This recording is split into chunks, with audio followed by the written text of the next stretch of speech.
কুইজটা খুব ভালো লাগতো ছোটবেলা থেকে।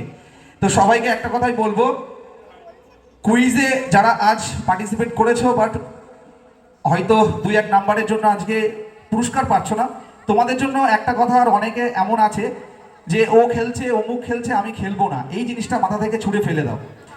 আমার বাবা আমাকে একটা ছোট্ট শিক্ষা দিয়েছে, বিন্দু বিন্দু জমে নাকি সিন্ধু তৈরি হয়। তাই তুমি প্রত্যেকটা কুইজে এসে বসো, যদি হেরে যাও বাড়িতে গিয়ে লাভ নেই, ডায়েরিটা নিয়ে সামনে বসে থাকো। আজকে কি কি কোয়েশ্চেন হলো সেগুলোকে তোমার ডায়েরির পাতাতে তুমি তুলে রাখো। দেখবে আজকে একটা কুইজে 10টা কোয়েশ্চেন, নেক্সট কুইজে 10টা কোয়েশ্চেন, এরকম করতে করতে তোমার একদিন সম্ভার তৈরি হবে।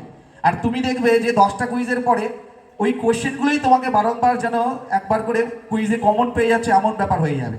তাই ভয় পেলে চলবে না। তোমরা ফোন ছেড়ে যে এখানে এসছো, আর যারা আজকে প্রথম দ্বিতীয় তৃতীয় হয়েছে তাদের জন্য তো অভিনন্দন। আরো বড় বড় কুইজ তোমরা যাবে, সেখানে আরো ভালো ভালো খেলবে।